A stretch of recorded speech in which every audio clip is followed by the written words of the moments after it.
Bienvenidos a nuestro podcast. Hoy tocaremos el tema pasado y presente, reflexiones sobre la educación y pedagogía en Iberoamérica. Hoy exploramos las raíces históricas de la educación y sus implicaciones para nuestras dinámicas actuales, sobre todo los desarrollos económicos y pedagógicos que han tenido lugar en Iberoamérica desde una perspectiva crítica e histórica. También reflexionaremos sobre esas trayectorias y cómo podemos interpelar a esos retos en nuestros tiempos. Para este análisis nos basaremos en obras fundamentales de autores tales como Germán Ossenbach, Jorge Pérez e inclusive María Hidárraga, así como en las reflexiones sobre las pedagogías críticas a cargo de el ilustrado Marco Maldonado. ¿Se encuentran listos para viajar en el tiempo y repensar el presente? ¡Comencemos! Si bien tenemos unas posturas que, de acuerdo a Germán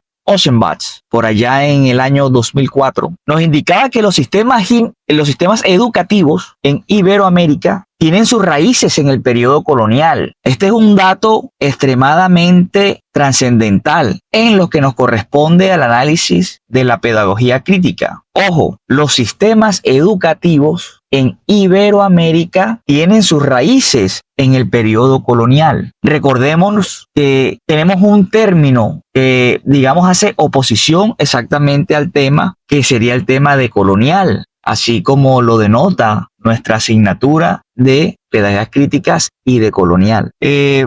Tenemos que la educación estaba profundamente influenciada por la Iglesia Católica en esa época. La enseñanza tenía como objetivo principal, ojo con este dato, la enseñanza tenía como objetivo principal adoctrinar a las masas y preparar a las élites para mantener el control político y económico, apoderándose del poder. Suena un poco redundante, pero es así como se pretendía adoctrinar a las masas. Este modelo creó una profunda desigualdad educativa que aún hoy día resuena en nuestra sociedad. Ojo, lo repito, porque es un dato demasiado importante. Este modelo creó una profunda desigualdad educativa que en el presente aún tiene eco en la sociedad. Sin embargo, el siglo XIX marcó un cambio con la llegada de las reformas liberales y en países como el nuestro, en Colombia, se buscó establecer un sistema educativo público, laico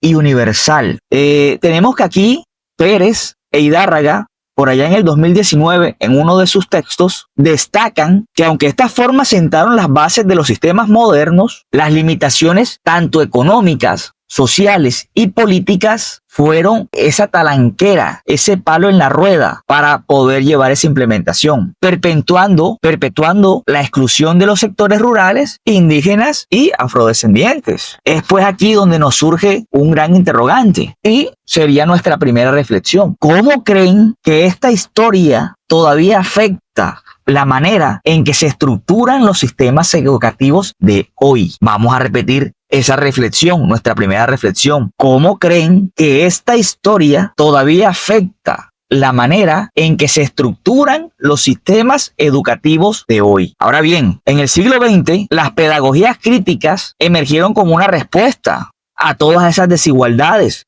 heredadas del pasado. El autor Marco Maldonado describe este enfoque, influenciado por autores como Paulo Freire, busca la transformación de la educación en una herramienta para la emancipación y la justicia social. En Europa, las pedagogías críticas surgieron como una respuesta a ese desencanto de los sistemas tradicionales. Así lo plasmó Maldonado. Estos enfoques cuestionaron la pasividad del alumno y promovieron, obviamente, el aprendizaje crítico, colaborativo y conectado en la realidad social. Debemos tener presente que nosotros como actores del entorno educativo debemos apoderarnos y hacer la transmisión de ese pensamiento crítico a las nuevas generaciones. En el caso de América Latina, estas ideas tomaron un carácter profundamente político. La educación ya no era vista solo como un derecho. Ojo, la educación ya no era vista como un derecho, solo como un derecho, sino como un medio para poder transformar la estructura social. Y tenemos un ejemplo palpable en Colombia. Se vivieron los movimientos de la educación educación popular, inspirados en los escritos de Paulo Freire. Plantearon la educación que valorara las culturas locales y diera voz a todas esas comunidades marginadas y vulneradas. Y es pues aquí que nos surge nuestra segunda reflexión. ¿En qué medida creen que nuestras instituciones educativas,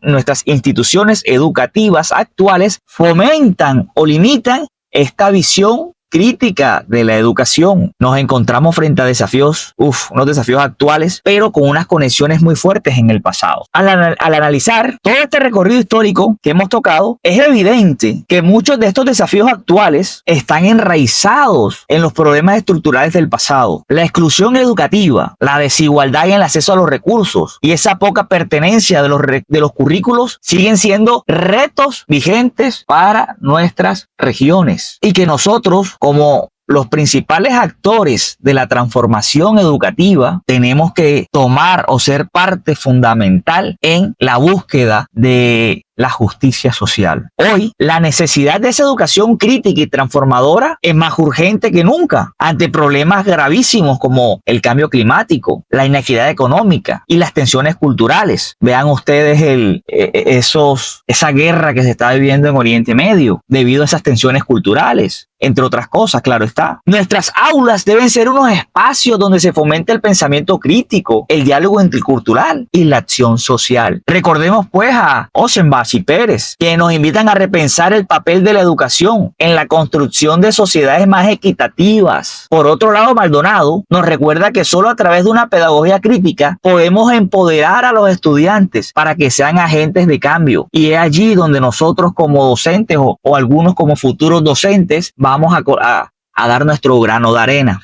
Ya para concluir, podemos decir que la educación en Iberoamérica ha transitado un largo camino desde sus orígenes coloniales hasta las pedagogías críticas contemporáneas, que son las que nos han llevado hoy a indagar, a averiguar, a investigar sobre esta gran temática y esta postura de los diferentes autores. Pero este camino no está lejos de terminar. Necesitamos repensar nuestras prácticas educativas, reconocer las lecciones del pasado y trabajar por sistemas que solo formen ciudadanos competentes, sino también conscientes y comprometidos. Y quiero concluir con esta última reflexión. Dado que nosotros como agentes de cambio y principales actores de los entornos educativos, bien sea desde la educación básica primaria, la educación media o la educación superior, en sus ámbitos de pregrado y en el estudio posgradual.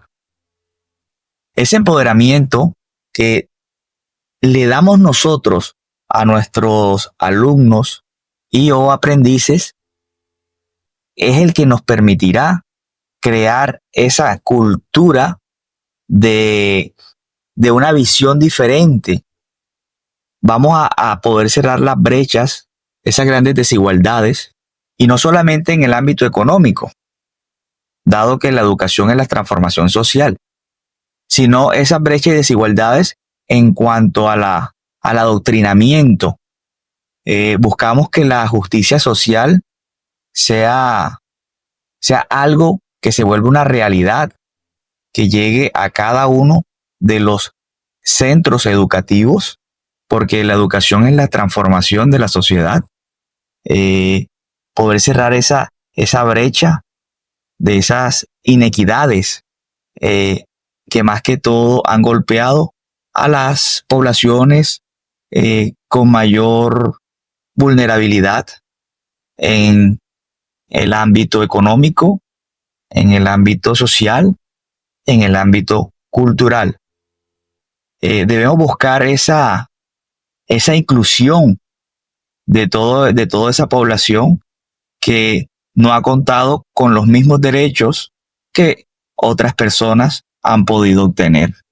Sin embargo, este camino es un camino hermoso en el cual nosotros debemos trabajar con gran pasión para poder generar esa empatía frente a todos aquellos que están dispuestos a colocar su granito de arena porque tengamos una sociedad del buen vivir. ¿Cómo podemos, desde nuestras posiciones, contribuir a que la educación sea verdaderamente transformadora, ya sea como docentes, como estudiantes o como un ciudadano libre. Recuerden que el cambio comienza en pequeñas acciones. Les agradezco por acompañarme en este episodio de Pasado y Presente. No me queda más que decirte que nos sigas en nuestras redes y nos vemos hasta una próxima oportunidad.